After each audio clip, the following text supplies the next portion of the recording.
last question, 16th question. 16th question లో ఇక్కడ look at P, energy is proportional to Z square.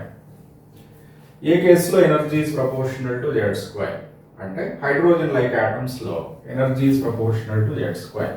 Hydrogen like atoms లో మీరు force quantization principal apply చేసి energy of electron in nth orbit మీరు కనుక్కుంటే మీకు -me⁴ Z square divided by 8 epsilon naught square x square n square వస్తుంది. దీన్నే మీరు -13.6 into Z square by n square అని కూడా రాసుంటారు. So energy of electron in nth orbit is directly proportional to Z square in hydrogen like atoms. So option P కి 5 match అవుతుంది అన్నట్టు.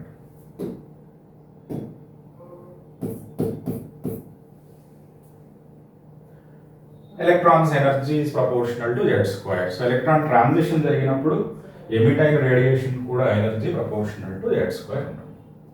Next energy is proportional to Z-1 whole square is in the case of characteristic x rays. Characteristic x rays కేసులో మీకు మోస్ట్లెస్ law తెలిసి ఉండొచ్చు. ρ is equal to A into Z-B. Energy is proportional to న్యూ కాబట్టి energy is proportional to Z-B whole square వస్తుంది. B screening constant is 1 for K alpha line. Characteristic X-rays ఎప్పుడు వస్తాయి? Characteristic X-rays emit ఎప్పుడు అవుతాయి అంటే K షెల్లోనో L షెల్లోనో M షెల్లోనో ఉండే electrons when they get knocked out, okay, high speed particles వచ్చి ఆ electrons బయటకు పంపించినప్పుడు అందులో వేకెన్సీ ఫామ్ అయింది. ఆ వేకెన్సీని ఫిల్ చేయడానికి పైనుంచి కొన్ని ఎలక్ట్రాన్స్ హైయర్ ఎనర్జీ స్టేట్లోంచి ఎలక్ట్రాన్ కిందికి వస్తుంది, కే షెల్లోకి వస్తుంది, ఆ ఎల్ షెల్లోకి వస్తుంది, ఎక్కడ ఎంటీ స్పేస్ ఫామ్ అయితే అక్కడికి వస్తుంది.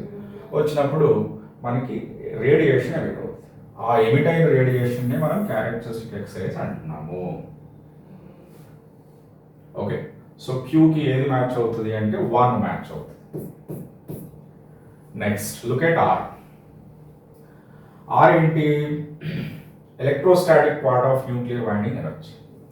అంటే ఇక్కడ న్యూక్లియస్ లోపల ప్రోటాన్స్ ఉంటాయి, న్యూట్రాన్స్ కూడా ఉంటాయి. వాటన్నిటి మధ్యలో స్ట్రాంగ్ అట్రాక్టివ్ ఫోర్స్ ఉంటుంది. దాన్ని మనం న్యూక్లియర్ ఫోర్స్ అంటాం.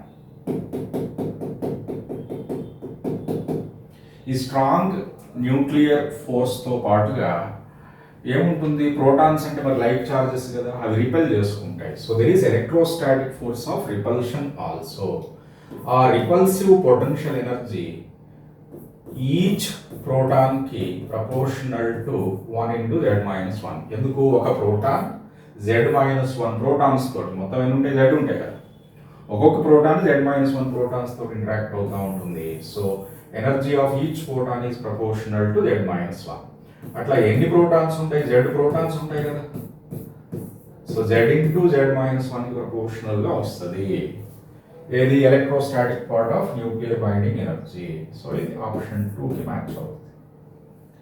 Is practically independent of Z అంటే binding energy in the range of 30 to 170. 30 to 170 binding energy per nucleon graph తీసుకుంటే మీకు Z కను బైండింగ్ ఎనర్జీ పర్ న్యూక్లియాన్కి గ్రాఫ్ తీసుకుంటే between 30 and 120 it's almost a straight line. This graph is there in your textbook also. Energy is practically independent of Z between 30 and 120 binding energy per nucleon. So this is the last question. So P5Q1R2S4 is the correct answer.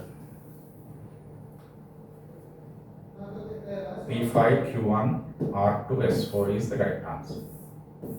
Option C. So this is paper 1. ఇంకో వీడియోలో paper 2 discuss చేద్దాం. 2025 JEE Advanced paper 2 మనం discuss చేద్దాం.